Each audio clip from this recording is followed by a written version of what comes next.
Sheeps Tor and Devon Dreamstime Look up Sheeps Tor on the Ordnance Survey map, and you'll notice something a little whimsical. A feature marked on its southern flanks is Pixie's house. That's because this little 369 meters hill not only offers far-reaching glimpses of West Dartmoor worthy alone of a trek to the top, but is also home to a little cave where, legend has it, mischievous, mystical, and, crucially, invisible creatures dwell.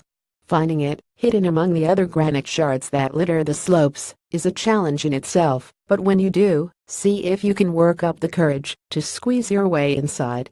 Just be sure to leave a gift for the pixies when you go. Otherwise, they are said to disturb your sleep. To Worcestershire Beacon, Worcestershire view across the Malvern Hills in Worcestershire. Dreamstime rising to a height of just 425 meters, the sheer expanse of the panorama that can be witnessed from the top of the Malvern Mountain belies its modest meterage.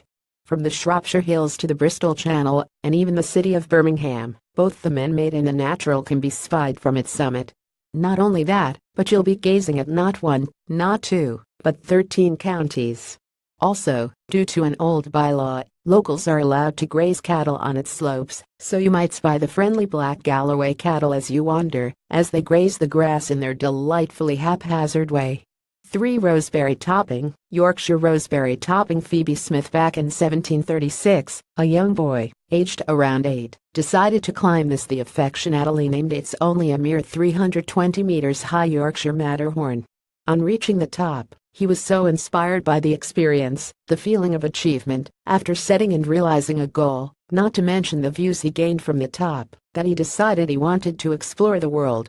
His name was James Cook, the very same Captain James Cook who later went on to extensively map the South Pacific from New Zealand to Hawaii.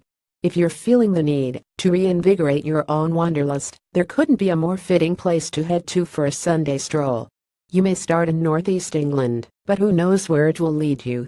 4 Cleve Hill, Cotswolds. View of the Cotswolds from Cleve Hill. Dreamstime. Think of the Cotswolds and you'll likely picture comely villages, comfy pubs with fires raging and La Calabrute ales, and easy, country strolls. But its highest peak, still a modest 330 meters high, something a little bit more gnarly. Cleve Hill is home to a dramatic limestone edge, which protrudes from the grass like sharp, yellow teeth, and that is popular with rock climbers. Called Castle Rock, it's the location of several short but tricky climbs. Even if you don't have the necessary ropes, harness and inclination, there's still plenty to entertain you here. It's also home to the remains of an Iron Age hill fort, a Neolithic long barrow, and, at the right time of year, carpets of wildflowers, which have never been fertilized, sprayed or plowed, so are as natural as they come.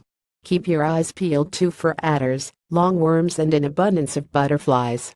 5 Castle Crag, Lake District. A cave on Castle Crag. Neil S. Price. We all get sick of our jobs at some point, bemoaning the paperwork, emails and routine, and declare that we intend to cast our responsibilities to one side, move to the wilderness and live a much simpler life. But how many of us would actually have the guts to do it? That's just what the former resident of the cave that sits on the flanks of minuscule 290 meters Castle Crag did back in 1904. Milliken Dalton gave up his job in London and left for the lakes, where he set himself up as a self-styled professor of adventure, guiding mixed groups of men and women, controversial at the time, on climbs and walks in the fells. Go there now, and tread the trail in the woodland below to find his words still etched on the stone walls of his former home. Don't waste words, jump to conclusions. Wise words, indeed.